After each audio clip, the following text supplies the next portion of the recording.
Welcome everybody to 3 Count Commentaries. I am in a good mood actually because NXT was actually fun. Hell yeah. So we're going to talk about that.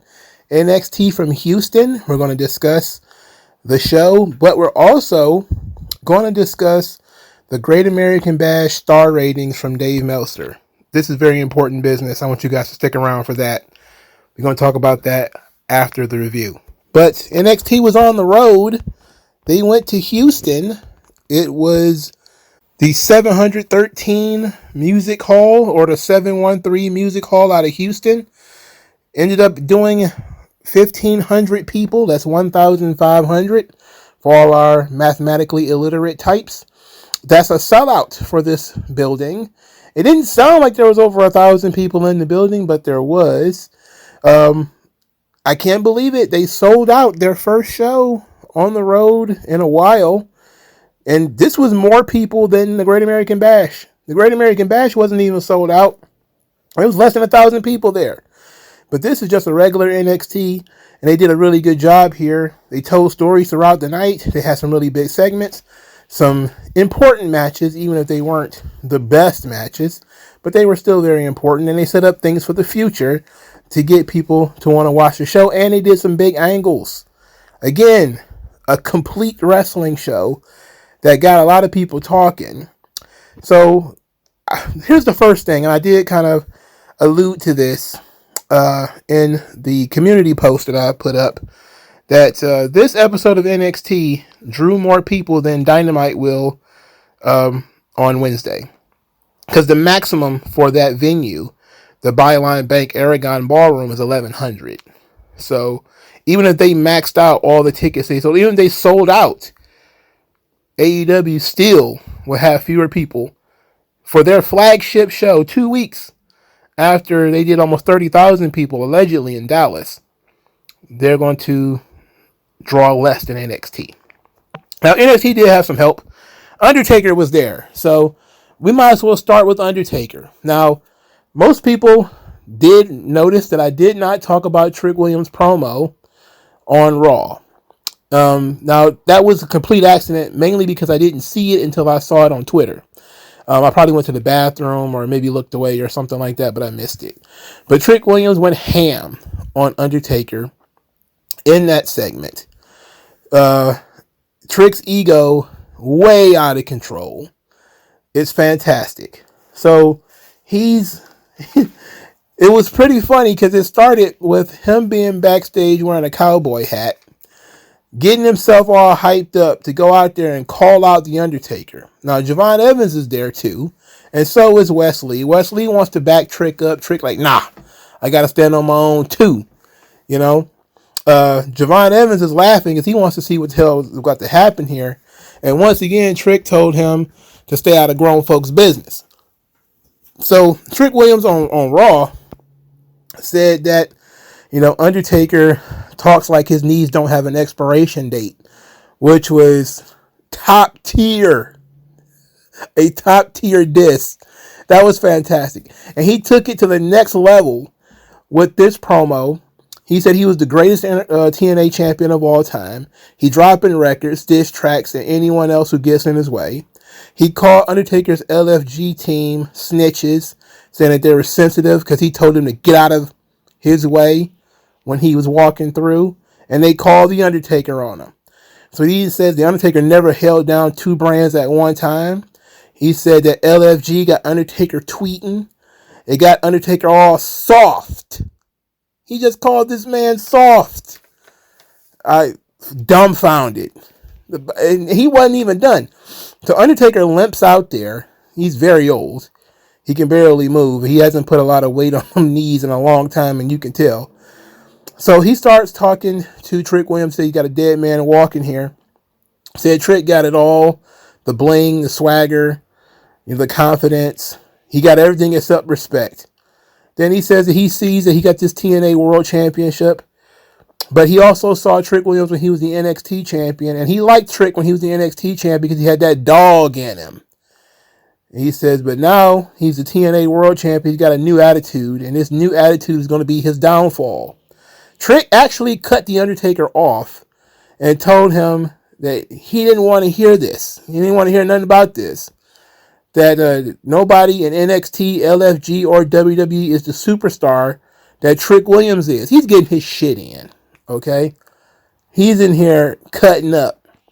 So Undertaker told him he's too light in the ass to step to an OG. And then Trick Williams tried to sucker punch Undertaker and got chokeslammed. It took forever for the chokeslam to occur. Obviously, they had to sync up. So Undertaker wouldn't have to put any sort of weight on his back and knees. But Trick Williams sold it like $1,000,000.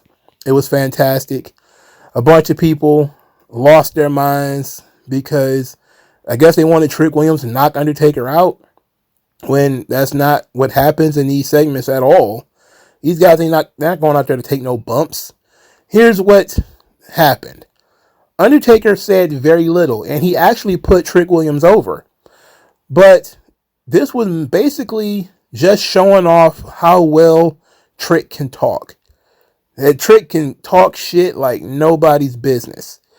The Raw segment where he cut Undertaker, he just cut him to shreds.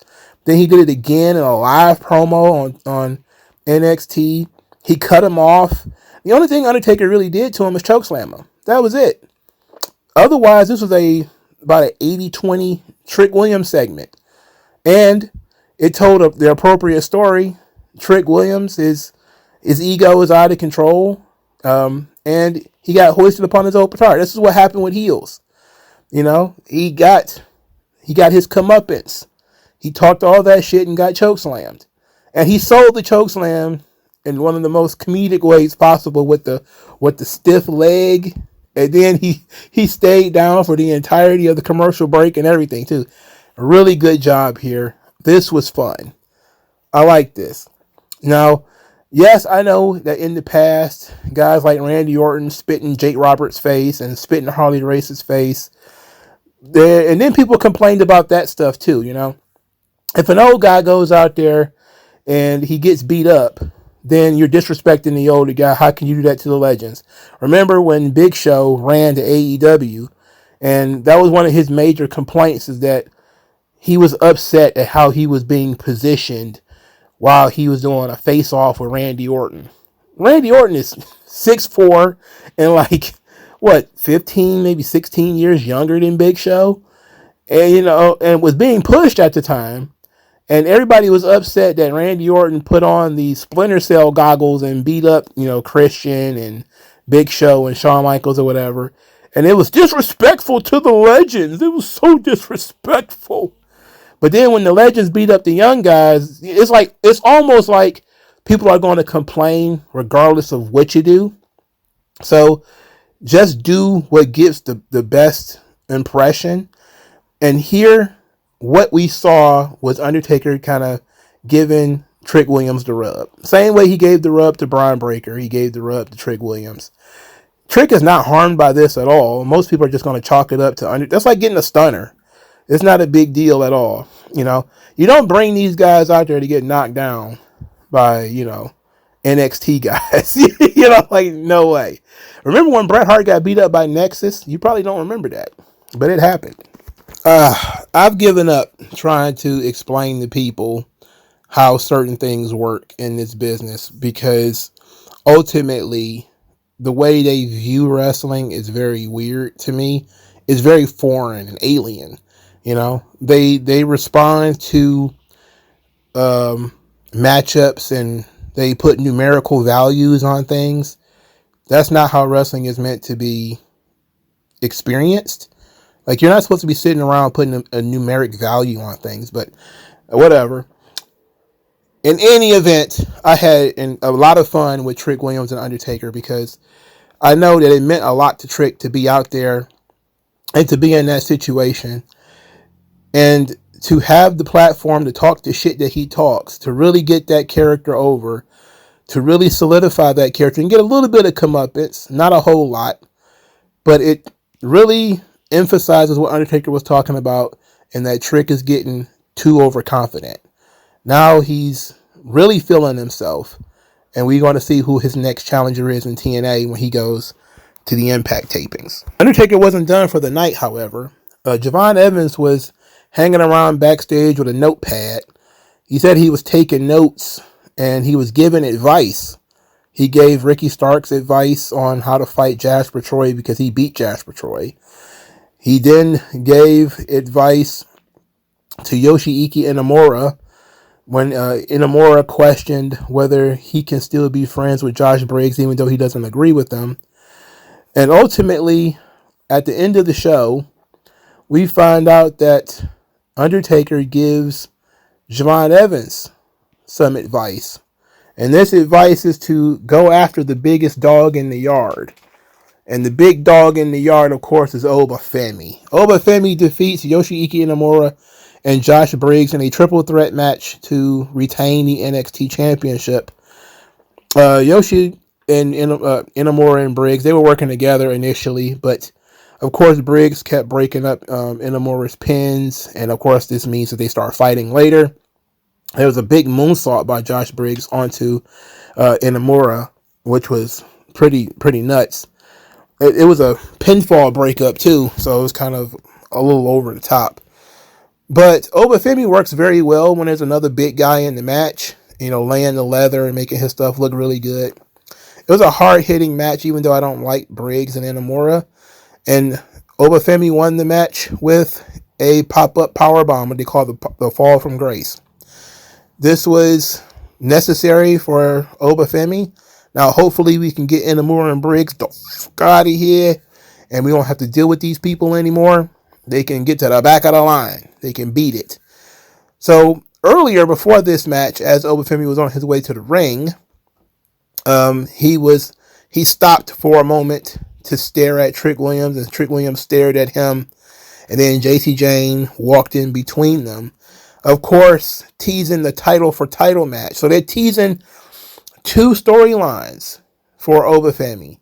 They're teasing that he might challenge Trick Williams for the TNA Championship, or that Trick Williams might challenge him for the NXT title, and also that Javon Evans might be doubling back to face Obafemi for the NXT title. So there's some stuff there to look forward to for Heatwave. I would prefer Javon Evans versus Obafemi. We've seen these guys fight in triple threat matches before. But I think if Obafemi is going to drop that NXT title, which it's got to be around the time for them to consider him dropping the belt, he probably should drop it to Javon Evans. That's if they're ready for him to lose it. But I don't think that Obafemi being the TNA champion is the right move, nor do I think it's the right move for Trick Williams to have both belts either. So I think what they're doing right now is a nice tease, but I ultimately don't think they should execute it. But I do like that Undertaker basically gave Javon Evans the nod to go ahead and take that chance. I think they whiffed on it last time. It was supposed to be Obafemi versus Javon Evans one-on-one. And I think they ended up making it a triple threat match, which sucks. So hopefully we get Javon Evans versus Obafemi. And I would definitely consider making Javon Evans the NXT champion. I would certainly consider that. All right, the first match on the show after Booker T botched Blake Monroe's name, which was hilarious, but we'll talk about that in a second, was an 8-person tag. It was Hank and Tank along with Zarya and Sol Ruka versus The Culling, which is Tatum Paxley, Izzy Dame, Nico Vance, and Sean Spears. The match was going, as these matches tend to go, until Dark State made an appearance for no reason at all. They turned the lights out because Dark State was there.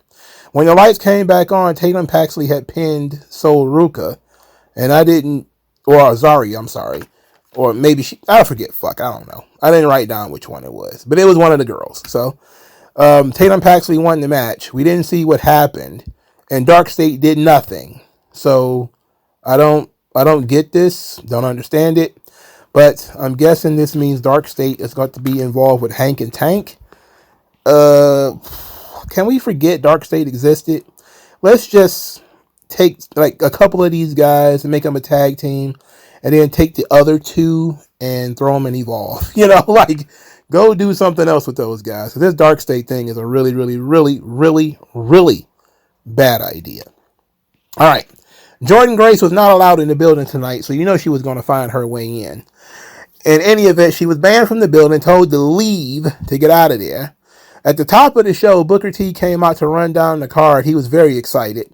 He was so excited that he called Blake Monroe Monica Monroe, and everybody was like, They changed her name? He didn't even say Mariah Monroe, which might have actually worked. But it turns out I'm screwing it up. Monica Monroe is a young lady who works for him in Reality of Wrestling. And he just got the two names mixed up. So there was no change to Mariah May's entrance. We thought they were going to change her theme song. They didn't. I thought they were going to change her entrance. They modified it just a bit by putting a mirror in her entrance. But that was it. She had a match with Ren Sinclair. Ren Sinclair actually has stuff to talk about, I guess. Cause, she's still with the No Quarter Cash crew. But this match wasn't much. Except for Mariah May threw a headbutt. I hate headbutts. They never look good. They look like shit all the time. Please, no more headbutts, ever. Anyway, obviously Mariah May wins the match. She wins what they call the butterfly DDT, which is the double arm DDT, which is the same move that Cora Jade uses, the same move Mick Foley used, the same move that Jon Moxley uses. So she won the match. It was uneventful, nothing special whatsoever. And then Jordynne Grace jumped the barricade and took Mariah May down for a little bit. She got just a couple of pieces off of her before Mariah escaped and hid behind security. Jordynne Grace, being the angry, very muscular gremlin that she is, starts beating up the security guys, just mangling them. I mean, these are grown adult males, by the way. And she is like 5 foot, I don't know, 6 maybe, 5'5" maybe even shorter than that. And she's just mangling these guys. And then she just kind of waddles into a DDT on a chair to end the segment. And they continue in their feud. Okay. We're not sold on the whole Blake Monroe thing. Look, Brian Alvarez and everybody else who are jumping up and down on this thing, they're really pouncing, on this not so developed character yet. She's only been in NXT about 5 or 6 weeks. To say that her character is undeveloped is honest, but to say that it's quote unquote not working is basically you attempting to cast aspersions and throw dirt upon her. Okay. Understand, again, people have agendas. And the agendas of Alvarez and all these guys that she's not very good, or the booking is the problem, or whatever. Instead of just saying, hey, there's some kinks in this thing right now. Clearly, they're not entirely sure how they want to present this character. And she's not given a whole lot of time to really flesh it out either, which is what she needs. So hopefully they find a way to get this to work. But the booking with Jordynne Grace has been fine. They were a tag team for a short time. They were friends, and she turned on her, stabbed her in the back. The reason for stabbing Jordynne Grace in the back, not strong. Probably need to workshop it a little bit. But Jordynne Grace has been doing a good job as being sort of the fiery babyface. I just wish they used like female security for her to beat up and not men. All right. JC Jane came out next to gloat about winning 2 championships. She says she runs women's wrestling, and that's not too bad for a third stringer, for a third wheel. And she said she did it all by herself with no support, and because the fans wrote her off, and so did everybody else. Now, of course, this led to a little bit of visual rancor from Fallon and Jasmine, who were standing right next to her. Then Lash Legend came out, and so did Jada Parker, and they argued about which one of them is going to be the top contender. JC Jane then sicked the other two on Lash Legend and Jada Parker, but neither one of them did anything. They both just kind of looked at JC like she was stupid. So JC attacked them herself, only for all 3 of them to get beat up by Lash Legend and Jada Parker. This was interesting. They're still slowly but surely turning Fallon and Jasmine against JC. Later, there was a discussion about which one of these young ladies would fight the other one. Jasmine Nix said that only a baddie can beat a baddie, so she'll fight Jada Parker. And Fallon Henley is left with Lash Legend. And this featured a cameo from Michelle McCool, who helped them figure this out. But other than that, she really didn't serve much of a purpose here. Outside of, hey, she's on LFG, so here she is, and she's in the Hall of Fame. I just wish Michelle McCool had did more, because she is and was a really good wrestler in her time. She just wasn't there long enough. And people are just kind of like, Miss Undertaker, she's not good at anything. It's like, well, okay. Fair enough. So she didn't really add anything to this segment, which, she probably could have added a little bit more, but why? Why? Anyway, they're still telling these stories with JC Jane. So they got Lash Legend and Jada Parker as the two girls that are chasing her. Lash Legend is built like a thoroughbred. She's built like Seabiscuit. You look at the legs on that girl. Look at her legs. Okay. I've said before, unfortunately I have to say it again, sometimes Lash Legend looks like Wesley Snipes. And today was one of those days. She wears too much makeup.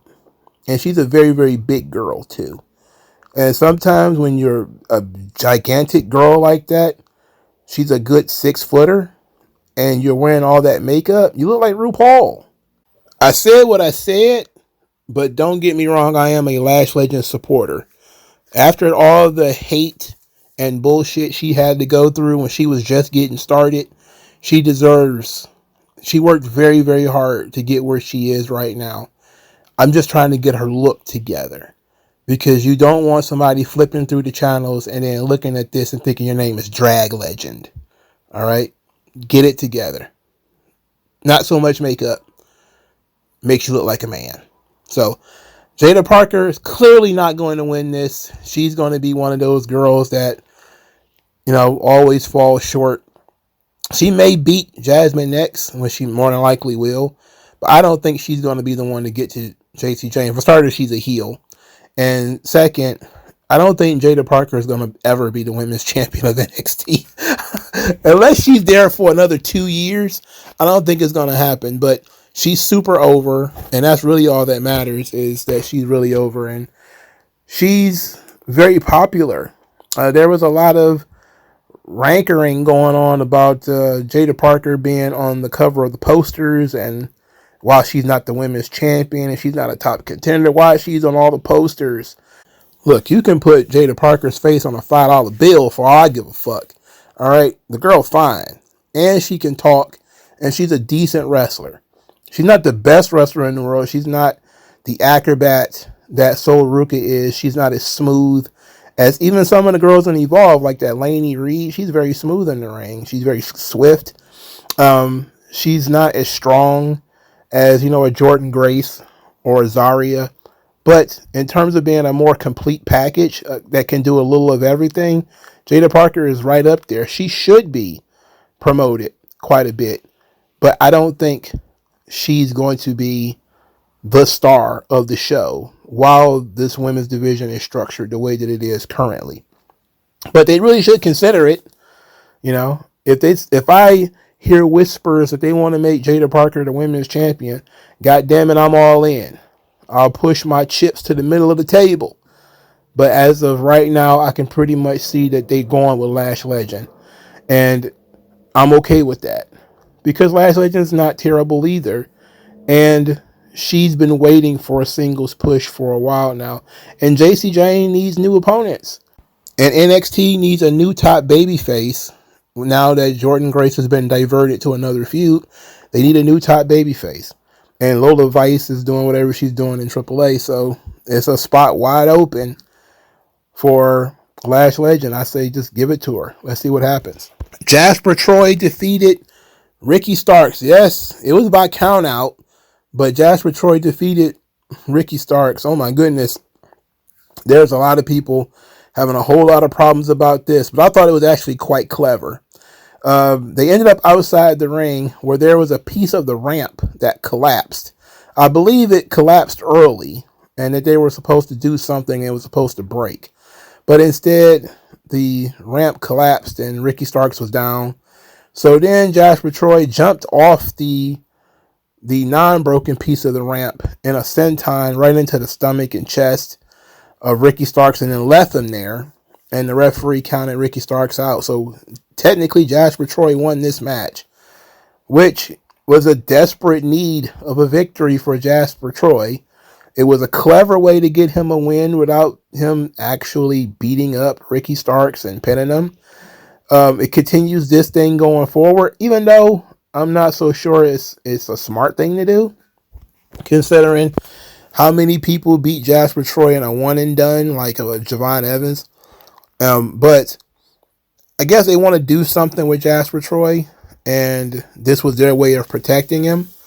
I'm willing to give it some grace, but at this point, I'm thinking Ricky Stark should be plowing through guys because he should really be one of the guys you're talking about for being the face of the show, and one of the guys that should be in the contention for fighting Obafemi for the NXT Championship.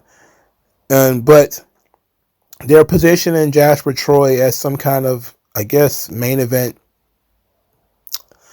main event gatekeeper because he was the last opponent for Javon Evans, and Javon Evans won that match, and now they're about to push him to wrestling Obafemi. So, and then of course, Jasper Troy's other two main matches were against Obafemi. So I'm guessing that's what they're going to go with here is once Ricky Starks gets through this, he'll be ready to wrestle Oba. And I'm hoping that's the plan. Because if you're not going to give the belt to Javon Evans, you absolutely should and have to give the belt to Ricky Starks. But this was nothing, Ricky is a much smaller guy. He was fighting from underneath. They really put over Jasper Troy's strength.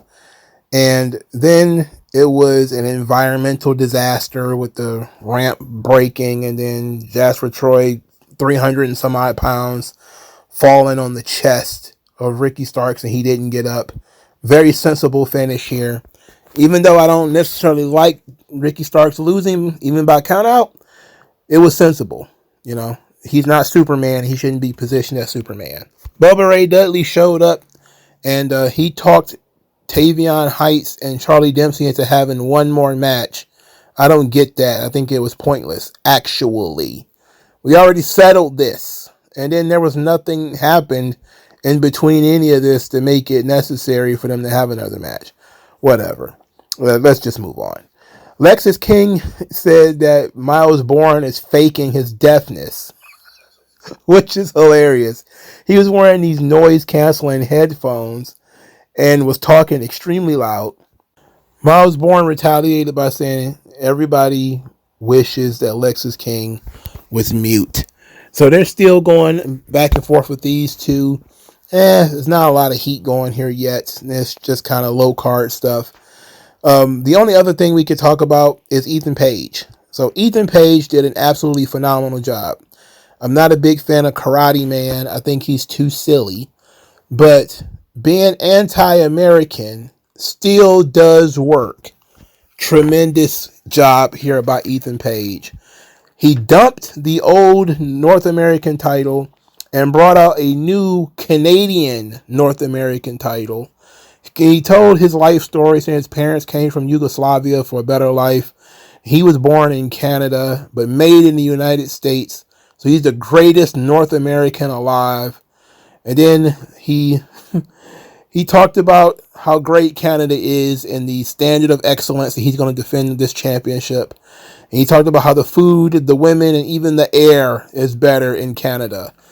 He got so much heat that they spent most of this segment muting the crowd.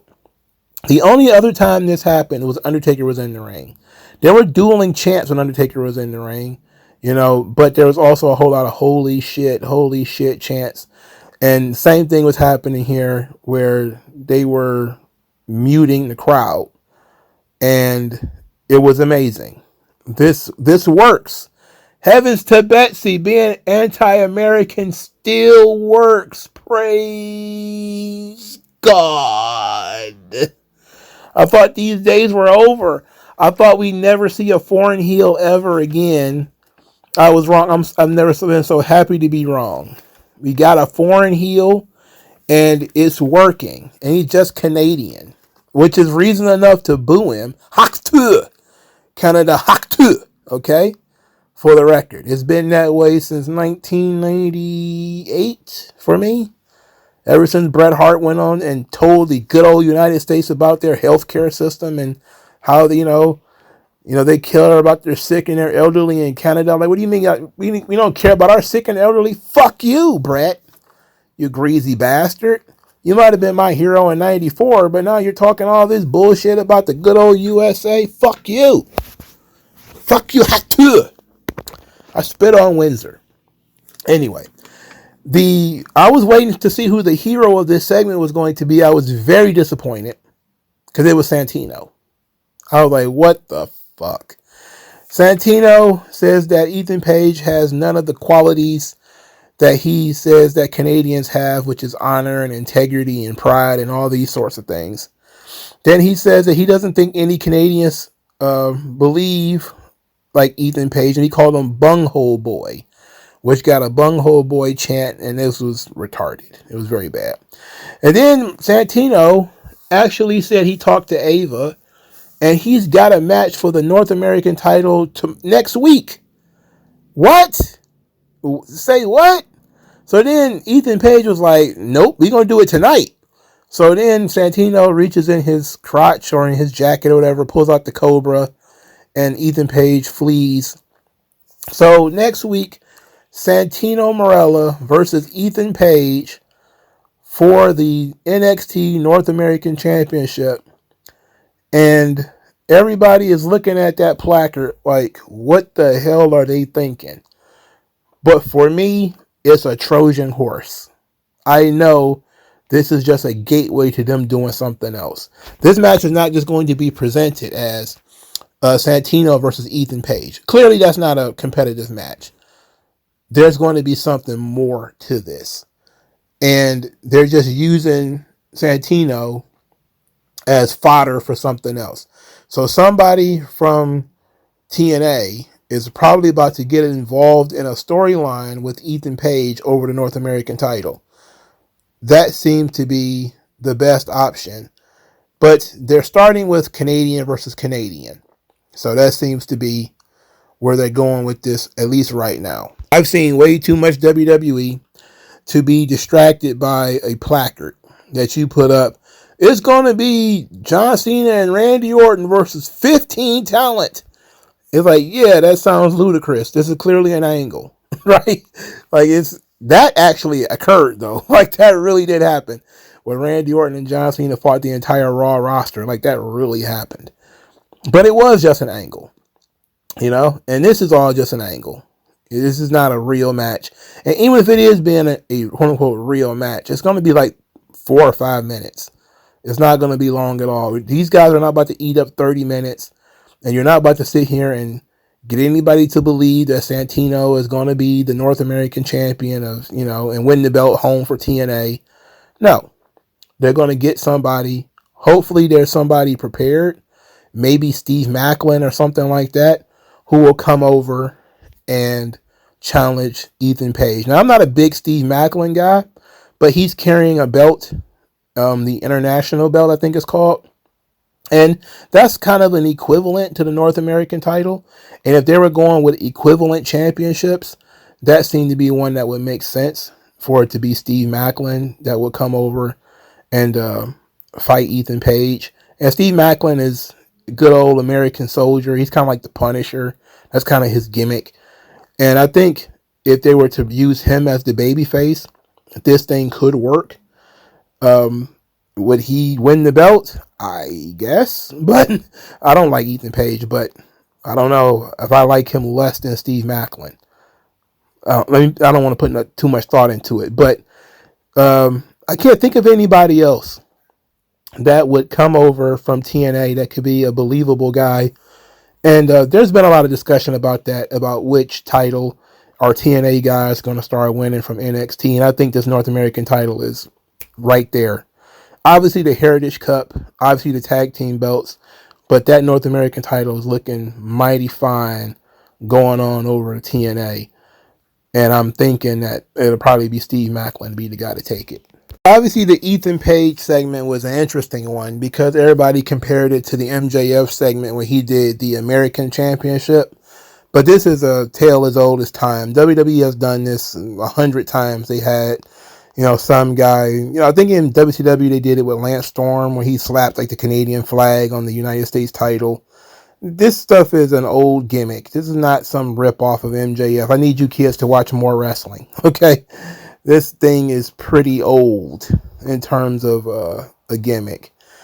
But ultimately, I'm just happy to see that the anti-American stuff actually works. And it worked a lot better than I thought it would, And Ethan Page did a good job here, really digging in. And I'm just, unfortunately, he's going to be stuck with Santino. But Santino does nothing but comedy matches. The question is going to be who is going to be the legitimate TNA guy to come in and challenge him. And I'm guessing it's probably going to be Steve Maclin. Because other than that, we got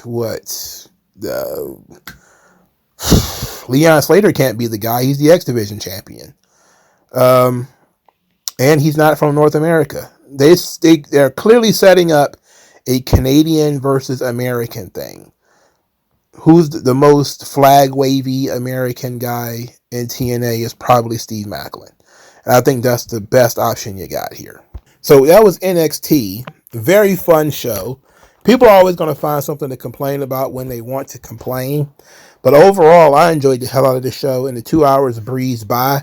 No, not everything was perfect. I think the Mariah May debut was a whole bowl of nothing.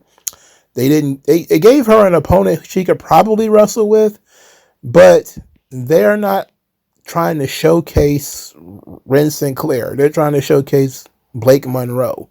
So it wasn't going to be long. And WWE actually does squash matches correctly, where the wrestler you want to get over goes in there and wins the fucking match and gets over. Other than not 50-50 in it for 25 fucking minutes before, barely winning. So there's going to be a lot of stuff talked about coming out of this show. If you care about NXT, the idea of Javon Evans versus Oba Femi, the Undertaker segment with Trick Williams, which I see getting a lot of talk on the internet. All very good stuff. And it overshadows whatever negatives that you might have. I think the Ethan Page segment was good. It kind of overshadowed the idea that, Santino was out there. But they're clearly building new things. And they also culminated some things here by ending the Inamura Briggs Obafemi thing. Now it's just going to be Inamura and Briggs again. And Obafemi can move on. But they also furthered the storyline with Tatum Paxley, Izzy Dame, Sol Ruka, and Zarya. So there's a lot going on here. So NXT is a big thumbs up for me. Very fun show. Now let us discuss, ladies and gentlemen, what Dave Meltzer managed to do to NXT Great American Bash. Now, under normal circumstances, and I would not give a goddamn what Dave Meltzer thinks about any wrestling show that I actually watched. But I can tell you this. Meltzer went out of his way to absolutely punish the Great American Bash for daring to run head-to-head with the first 2.5 hours of All In. Most people, if you had to put a gun to their head, couldn't tell you what happened within those first 2.5 hours of All In.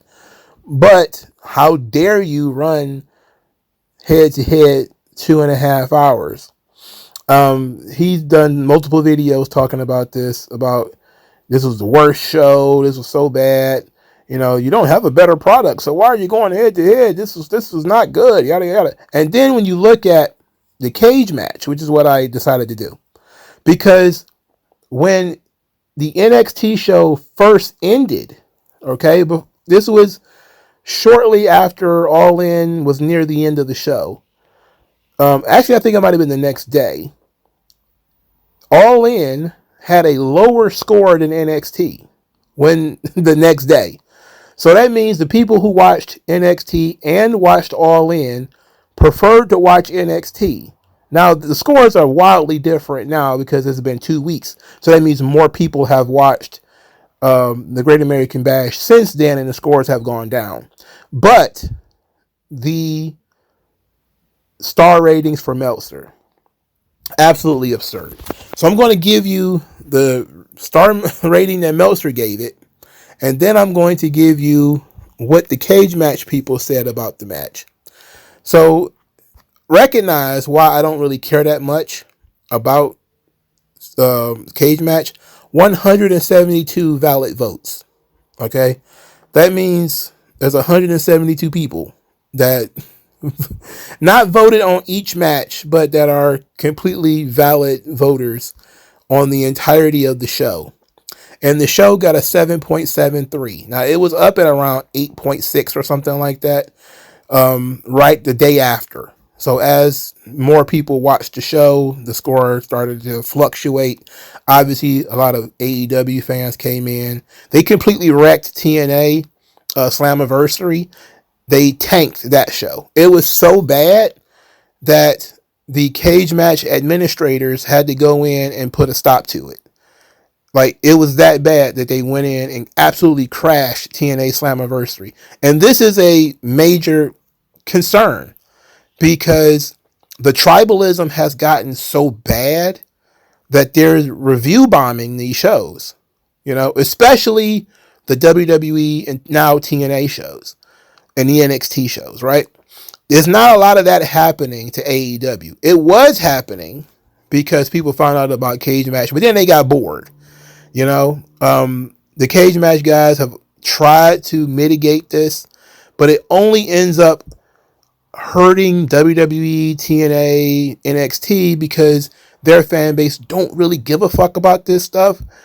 While the AEW fan base, the New Japan guys, they do care about this shit. So they remember that, there's going to be like a couple of hours before you can actually comment and do all this stuff, and then they'll just wait.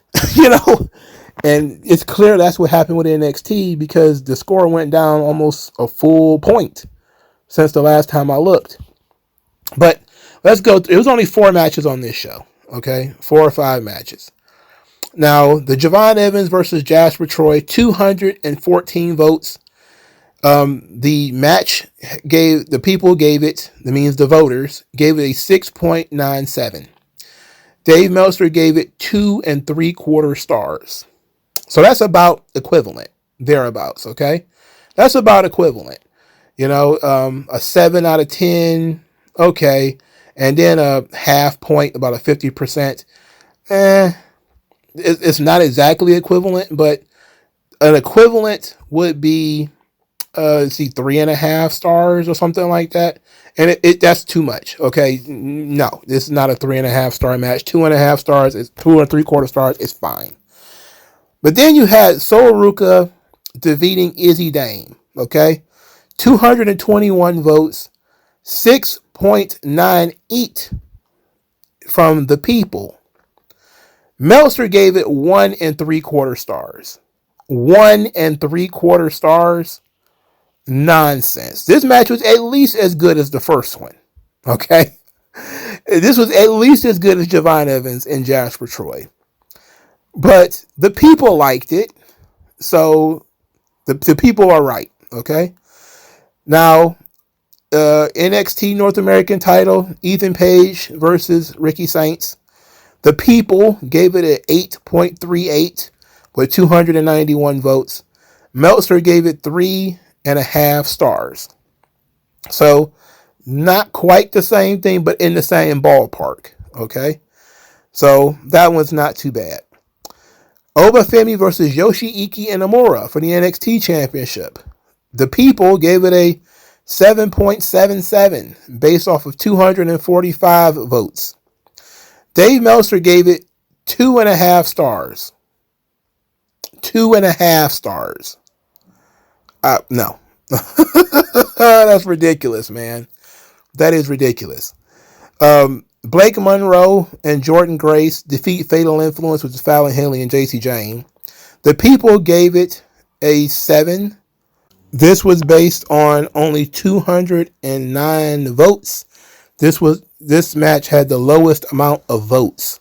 So that means that the people didn't even watch the entire show. And that's the weird thing here. You look at this cage match thing, they don't all have the same number of votes. You would think if 400 people watch the show, then 400 people will vote on every match, right? No. Some matches get higher scores than others, but more people watch those matches. Like, it seems from general interest, there was no interest in this match. So they only got 209 votes, which is the fewest number of votes for any match on this card. And it ended up with a 7.09. And Meltzer gave it 2 3/4 stars. So the exact same thing as the closer. So basically Meltzer says there's only one good match on the show and it's barely good. Okay. Which is Ethan Page and Ricky Saints Falls Count Anywhere. Everything else is below par. So the idea of actually having an alternative is not what people want. You know, when they say you should have an alternative, they don't like alternatives. They want what they want. Now, again, I don't care about what these people think. I think Great American Bash was a mostly good show. I think that, giving it a 7 out of 10 is probably a little high. I probably would have given it a 6.5. But I don't like putting numerical values on things. I just say whether I enjoyed it or not. I was excited for it or I wasn't. I'm either in or I'm out. Okay? I don't have time to sit here and try to put numbers on it, because trying to put numbers on it means you have to be consistent.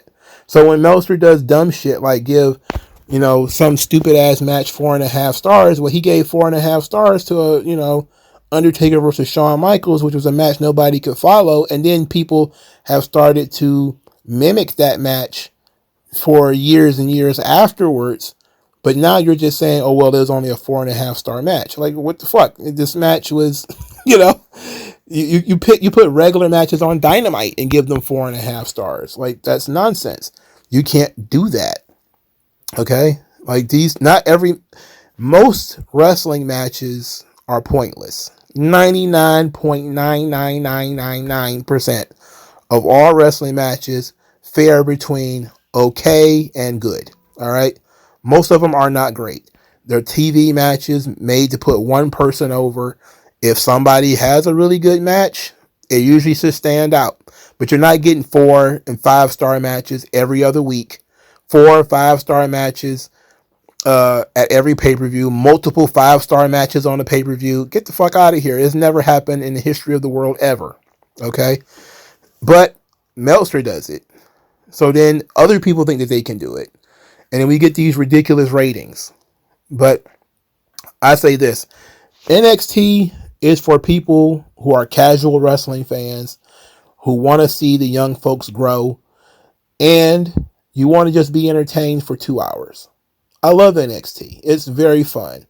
I don't have to put too much thought into it. You can be a little bit silly with NXT because it's developmental. There are certain things that are going to be a little rough around the edges because it's developmental. But ultimately, I thoroughly enjoyed the show. Now, I just thought about this, so I'm going to bring it up now because I probably don't know when I'm going to talk about it again. But Ridge Holland was sent to Evolve. We've never seen this before. We've never seen somebody go from the main roster of WWE. It was getting pushed in a tag team, slip down to the point where he was wrestling in NXT again, only to then get pushed in NXT to a pay-per-view main event level, only to then be pushed down again to Evolve. We've only seen this with Natalya, okay? I don't understand what they're doing with Ridge Holland.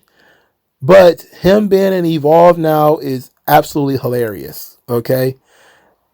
Clearly Evolve is a holding pin for certain people, I'm guessing, where they don't have anything for them to do in NXT, because Nikita Lyons was most recently there and she hasn't been there for a while. But and Natalia actually worked on Evolve recently, and Lindsay Dorado, and he's back now. He worked in Evolve recently, but this Ridge Holland thing really blew my mind because I completely forgot this guy existed, and now he's the Steam Pig and working NXT house shows as the Steam Pig on the Evolve roster. I don't know what the fuck a Steam Pig is, but it's all over his tights. He's trying, man. Like, he's trying and failing very, very hard. But this is like watching a man drown in slow motion. Oh shit, I shouldn't have used that line. I'm not going to edit it out though. So it's a little too soon after Malcolm Jamal Warner passed from drowning for me to use a drowning joke. So rest in peace, Theo. Anyway, Ridge Holland. He's in a bad situation here, and he's got to know he's in a bad situation. I appreciate that he's putting in the work. I appreciate that he's still trying. He's not looking at this Evolve thing like it's a downgrade. He's going out there and trying to do his best. He's going to wrestle on Evolve probably the same day you're going to listen to this video. So he's likely going to wrestle on the show. But there's nowhere else for him to go. They're not going to put him on fucking LFG. So at least I hope not. I hope they don't stuff him on LFG. But they're giving this guy chance after chance, and so many people are becoming frustrated, especially when some of their favorites like Dakota Kai have been fired. They're like, why is this guy getting so many opportunities? It's because, Ridge Holland's a big dude. He's got something, but it's taken forever for them to get it out of him. And you know what? Maybe he just needs to leave and figure out what that is. But being sent to Evolve after he was, being featured on SmackDown is crazy. Never seen a fall off like this. We've never seen this before, guys. This is next level. I'm going to witness this. I'm going to notate this shit. Never seen somebody fall off like this. Except Natalia. But she earned it because she sucks. Like, share, subscribe. Talk to you guys later. Be blessed. Peace out. Yeah. We just gonna